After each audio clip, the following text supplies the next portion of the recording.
200 കൊല്ലത്തിലധികം പഴക്കമുള്ള ഭാഷകളെയാണ് ശ്രേഷ്ഠ ഭാഷയെന്ന് വിളിക്കുന്നത്. 2013 മെയ് 23 മലയാളം ശ്രേഷ്ഠ ഭാഷയായി. തുഞ്ചത്ത് രാമാനുജൻ എഴുത്തച്ഛന്റെ തൂലികയിൽ നിന്ന് ആരംഭിച്ച് ആയിരക്കണക്കിന് സാഹിത്യ ശ്രേഷ്ഠന്മാരാൽ ഭൂമി മലയാളം കഥകൾ കൊണ്ടും കവിതകൾ കൊണ്ടും നിറഞ്ഞു. സമ്പന്നമായ ഒരു സാഹിത്യ പൈതൃകം മലയാളത്തിനുണ്ട്. നിരവധി സാഹിത്യ സദസ്സുകളും കവിയരങ്ങുകളും മെഹഫിലുകളും വായനശാലകളും കൊണ്ട് ഇന്നും കേരളത്തിന്റെ ഭൂപടത്തിൽ നിറഞ്ഞു നിന്ന ഇടമാണ് കോഴിക്കോട്. വലിയൊരു സഹൃദയ മനസ്സാണ് കോഴിക്കോടിന്റേത്. S K Pottekkatt, Vaikom Muhammad Basheer, Thikkodiyan, N Kakkad, M T Vasudevan Nair, PM Taj, KT Muhammad Akkitham, KA Kodungallur, TV Kochubava, Punathil Kunhabdulla, Ramadasa Vaidyar തുടങ്ങി നിരവധി സാഹിത്യ മഹാരഥന്മാരാൽ ധന്യമായ ഇടം. സാഹിത്യത്തെയും കലയെയും സംഗീതത്തെയും ഉപാസിച്ച നാടിനും നാട്ടുകാർക്കുമുള്ള ഒരു അംഗീകാരമായിരുന്നു 2023 സ്ട്രാസ്ബർഗിൽ വെച്ച് യുനെസ്കോ കോഴിക്കോടിനെ സാഹിത്യ നഗരമായി പ്രഖ്യാപിച്ചത്. മിണ്ടിത്തുടങ്ങാൻ ശ്രമിക്കുന്ന പിഞ്ചിളം ചുണ്ടിന്മേലമ്മിഞ്ഞ പാലിനൊപ്പം അമ്മയെന്നുള്ള 2 അക്ഷരമല്ലയോ സമ്മേളിച്ചിടുന്നതൊന്നാമതായി. മറ്റുള്ള ഭാഷകൾ കേവലം ധാത്രിമാർ, മർത്യനു പെറ്റമ്മ തൻ ഭാഷ താൻ എന്നു പാടിയത് മഹാകവി വള്ളത്തോളാണ്. കവി പാടിയതുപോലെ മാതൃഭാഷ അമ്മയാണ്. നാം ആദ്യം പറയാൻ തുടങ്ങുന്ന വാക്കും അമ്മ എന്നാണ്. ഈ കാവ്യശില്പം മലയാളമെന്ന ശ്രേഷ്ഠ ഭാഷയ്ക്കുള്ള സാഹിത്യ നഗരമായ കോഴിക്കോടിനുള്ള സ്നേഹാദരമാണ്. നാം ആത്മാവിൽ നിറച്ച ഏതാനും അമ്മ കവിതകൾ ഇന്നിവിടെ സമർപ്പിക്കുന്നു. തിരുവിതാംകൂർ മഹാരാജാവ് സ്വാതി തിരുനാളിന്റെ ആസ്ഥാന കവിയായിരുന്നു ഇരയിമ്മൻ തമ്പി. ഗർഭശ്രീമാൻ അഥവാ അമ്മയുടെ വയറ്റിൽ ഉരുവം കൊണ്ട ഉടൻ തന്നെ മഹാരാജാവായി തീർന്ന സ്വാതി തിരുനാളിനെ പാടിയുറക്കാൻ വേണ്ടി ഇരയിമ്മൻ തമ്പി രചിച്ചതാണ് ഓമനത്തിങ്കൾ കിടാവോ എന്ന കവിത. പ്രപഞ്ചത്തിലെ സകല നന്മകളോടും കുഞ്ഞിനെ ഉപമിക്കുന്ന ഈ താരാട്ട് ഇന്നും കേട്ടുറങ്ങാത്ത കുഞ്ഞുങ്ങളുണ്ടോ?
ഭൂമിയിൽ ഏറ്റവും ഭാരം ഏത് വസ്തുവിനാണെന്ന ചോദ്യത്തിന് സ്വന്തം കുഞ്ഞിന്റെ ശവമഞ്ചം എന്നാണ് ഉത്തരം. മലയാളത്തെ കാച്ചിക്കുറുക്കി കവിതകളാക്കിയ ശ്രീ വൈലോപ്പിള്ളി ശ്രീധരമേനോന്റെ മാമ്പഴം എന്ന കവിത നാം ചുമന്ന ഹൃദയഭാരമാണ്. മാമ്പൂ തല്ലിക്കൊഴിച്ച കുഞ്ഞുമകനെ വഴക്കു പറയുന്ന അമ്മ, 4 മാസത്തിനു ശേഷം കുഞ്ഞു മരിച്ചു പോകുകയും മാമ്പഴം പൂത്തു നിറഞ്ഞു നിൽക്കുന്ന ആ മാവ് അമ്മയുടെ മനസ്സിനെ ദുഃഖത്തിന്റെ കടലാഴങ്ങളിലേക്ക് തള്ളിവിടുന്നതുമാണ് രംഗം. പുരതോ നിസ്തബ്ധയായി തെല്ലിട നിന്നിട്ട് തൻ ദുരിത ഫലം പോലുള്ള പഴമെടുത്തവൾ തന്നുണ്ണിക്കിടാവിന്റെ താരുടൽ മറചെയ്ത മണ്ണിൽ താൻ നിക്ഷേപിച്ചു മന്ദമായേവം ചൊന്നാൾ. ഉണ്ണിക്കരയാകുന്ന കൈക്കെടുക്കുവാൻ ഉണ്ണി വായ്ക്കുണ്ണാൻ വേണ്ടി വന്നതാണീ മാമ്പഴം. വാസ്തവമറിയാതെ നീരസം ഭാവിച്ചു നീ പോയതെങ്കിലും കുഞ്ഞേ, നീതൊന്നു കന്നാലേ അമ്മയ്ക്കു സുഖമാവൂ. പിണങ്ങിപ്പോയിടിലും പിന്നെ ഞാൻ വിളിക്കുമ്പോൾ കുണുങ്ങി കുണുങ്ങി നീ ഉണ്ണുവാൻ വരാറില്ലേ?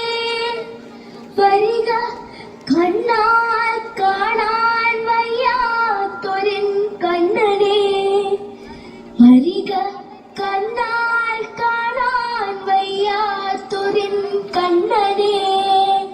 തരസാനുകന്നാലും തായതൻ നൈവേദ്യം നീ. ഒരു തൈ കുളിർക്കാറ്റായി അരികത്തണഞ്ഞപ്പോൾ അരുമക്കുഞ്ഞിൻ പ്രാണൻ അമ്മയെ ആശ്ലേഷിച്ചു. കാലം എത്ര കഴിഞ്ഞു. മാമ്പഴം നുകരാതെ പോയ ഉണ്ണിയും ആ അമ്മയും ജീവിക്കുമ്പോഴും കുസൃതി കാട്ടാത്ത കുരുന്നുകളുണ്ടോ? ആറ്റുനോറ്റുണ്ടായ ഉണ്ണികളെ വഴക്കു പറയാത്ത മാതാപിതാക്കളുണ്ടോ? അത്തരത്തിലൊരു കുസൃതി കുരുന്നിനെ തേടിയിറങ്ങുന്ന അമ്മയുടെ ആവലാതികൾ പങ്കുവെക്കുന്ന പ്രിയ കവയിത്രി സുഗതകുമാരി ടീച്ചറിന്റെ കണ്ണന്റെ അമ്മ എന്ന കവിത.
കുഞ്ഞിനെ തേടി അലയുന്ന അമ്മയ്ക്ക് പിടികൊടുക്കാതെ നിൽക്കുന്ന കണ്ണന്റെ കുസൃതി എത്ര ഹൃദയഹാരിയാണ്.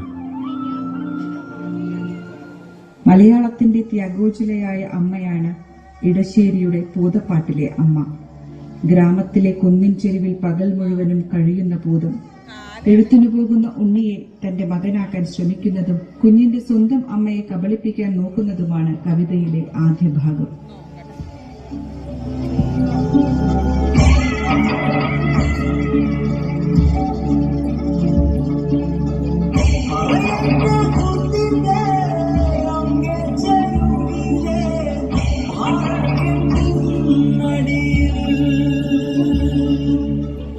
Ini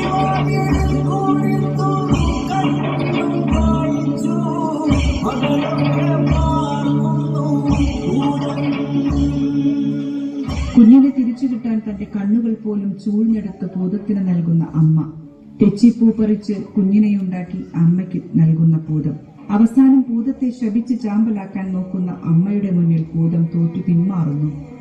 പൂതമായാലും അമ്മയായാലും ആ മാതൃസ്നേഹം നമ്മെ കരയിക്കും.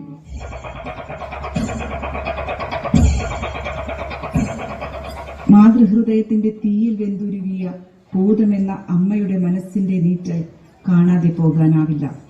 അതുകൊണ്ടാണ് വർഷം തോറും ഇന്നും പൂതം ഉണ്ണിയെ തേടി വരുന്നത്. വീടിന്റെ അടയാളം പറഞ്ഞു നൽകാത്ത അമ്മയുടെ ബുദ്ധിക്ക് മുന്നിൽ തോൽക്കാതെ പൂതം വീടുകൾ തോറും ഉണ്ണിയെ തേടി അലയുന്നത്.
കുഞ്ഞേ മടങ്ങുക, ഇവിടെ കാറ്റുണ്ട്, പുഴയുണ്ട്, പൂവുണ്ട്, പുഞ്ചിരിയുണ്ട്.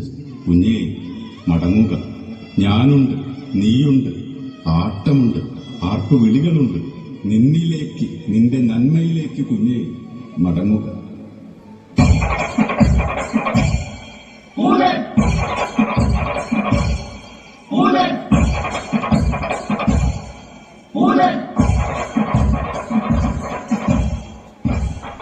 പ്രിയരെ, തങ്ങളുടെ കുഞ്ഞുമക്കളുടെ ചിതറിയ മൃതശരീരം നെഞ്ചോട് ചേർത്ത് ജീവസില്ലാതെയിരിക്കുന്ന ഗസയിലെ അസംഖ്യം അമ്മമാർക്ക്, സ്വന്തം മക്കളുടെ കൊടുവാളിന് ഇരയാകേണ്ടി വരുന്ന നമ്മുടെ നാട്ടിലെ അമ്മമാർക്ക്, വൃദ്ധസദനങ്ങളിൽ മക്കളുടെ വരവും കാത്തു കഴിയുന്ന മറ്റനേകം അമ്മമാർക്കും ഈ കാവ്യശില്പം സമർപ്പിക്കുകയാണ്.